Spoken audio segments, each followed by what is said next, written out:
Got her photo album, which we put together when she was born. It's got all the photos that we had from our scans, and Alex having a cuddle with her as well. That's when you first got to hold her, wasn't it? Yeah, so that's my first cuddle with her. We've actually got her hat, I think.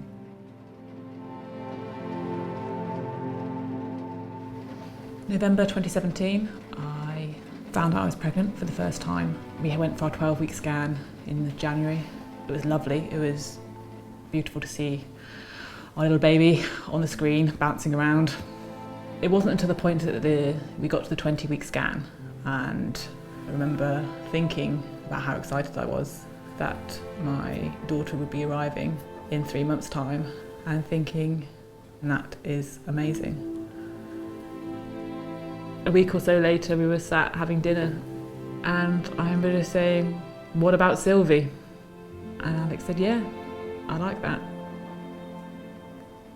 At that point, I think it's the happiest I've ever been in my life.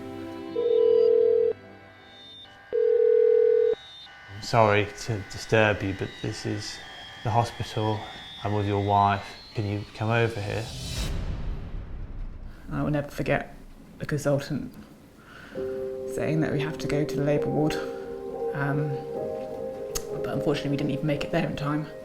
And I delivered our first daughter, Sylvie, at 25 weeks gestation, 15 weeks before her due date.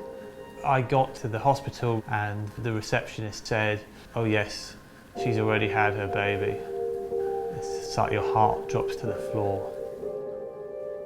Then suddenly a doctor came up to me with this big plastic box and said, "Congratulations, here's your daughter." First thing I thought was, why is anyone saying congratulations? Why? With this tiny, tiny red baby already hooked up to wires and tubes. I was supposed to do something, and all I could do was say, "I'm so sorry, I'm so sorry." That night, I tried to find some hope. Maybe she'll be in the proportion of babies born at 25 weeks who survive and don't have any severe long-term disabilities. There were a few days where she was reasonably stable, but then her condition really progressed very severely, and we had 3 or 4 hours holding Sylvie where, we just didn't know when she would. We told her some stories, but we didn't know how. We didn't know how, when she would stop breathing, really. How do you make the most of those last precious hours with your child that you'll never see again?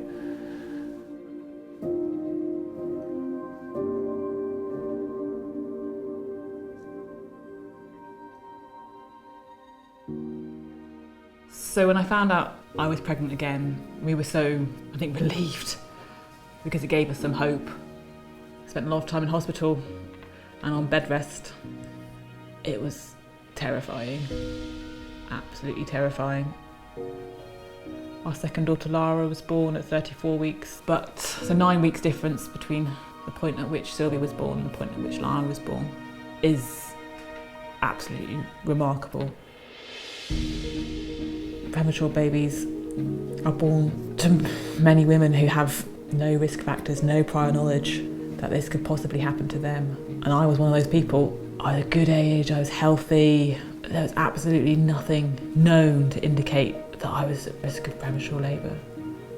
So through research into premature birth, why it happens, it gives us a knowledge of who's at risk before it happens.